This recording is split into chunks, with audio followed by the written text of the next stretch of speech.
ಇನ್ನೊಂದು 10 ವರ್ಷ ಬಿಟ್ರೆ ಕಾಲ ಹೇಗೆ ಬರ್ತದೆ ಅಂತಂದ್ರೆ, ಇವತ್ತ ರೈತರಿಗೆ ಕಣ್ಣೇ ಸಿಗ್ತಾ ಇಲ್ಲ, ಕಣ್ಣೇ ಸಿಗ್ತಾ ಇಲ್ಲ, ಕಣ್ಣೇ ಸಿಗ್ತಾ ಇಲ್ಲ ಅಂತ ನೀವು ಹೇಳಕತ್ತೀರಿ.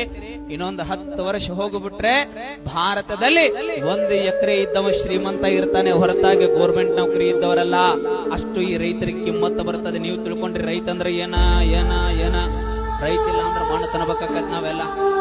ಅವ ಈ ದೇಶದೊಳಗ, ಈ ರಾಜ್ಯದೊಳಗ, ಹಳ್ಳಿ ಒಳಗ, ತಾಲೂಕಿನೊಳಗ ನಾ ಹೇಳ್ತಾ ಇರ್ತೇನೆ, ನಿಮ್ಮ ಗ್ರಾಮದೊಳಗ ಗ್ರಾಮ ಪಂಚಾಯಿತಿ ಅಧ್ಯಕ್ಷ ಇಲ್ಲ ಅಂದ್ರೆ ಗ್ರಾಮ ನಡೀತದೆ.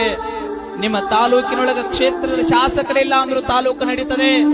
ರಾಜ್ಯದೊಳಗ ಮುಖ್ಯಮಂತ್ರಿ ಇಲ್ಲದೆ ಇದ್ರೂ ಸಹಿತ ಈ ರಾಜ್ಯ ನಡೀತದೆ. ದೇಶದೊಳಗ ಪ್ರಧಾನಿ ಇಲ್ಲ ಅಂದ್ರೂ ಸಹಿತ ಈ ದೇಶ ನಡೀತದೆ. ಆದರೆ ರೈತ ಇಲ್ಲದೆ ಹೋದ್ರೆ ನಾವೆಲ್ಲ ಹೊಟ್ಟಿಗೆ ಮಣ್ಣು ತಿನ್ನಬೇಕಾಗ್ತದೆ, ಮಣ್ಣು ತಿನ್ನಬೇಕಾಗ್ತದೆ. ರೈತನಿಗೆ ಹಾಗೆ ನಿಮ್ಮ ಮಕ್ಕಳನ್ನ ಇಂಜಿನಿಯರಿಂಗು, ಡಾಕ್ಟರು, ಇನ್ನೇನೋ ಅವರನ್ನ ಪೊಲೀಸರನ್ನ ಏನೇನೋ ಮಾಡ್ತಿರಲ್ಲ, ಮಾಡ್ರಿ ನಾ ಬೇಡ ಅನ್ನೋದಲ್ಲ. ಅದಕ್ಕಿಂತ ಮುನ್ನ ಹೊರಗಡೆ ಹೋಗೋದು ತಾಸು ಕೆಲಸ ಮಾಡಿ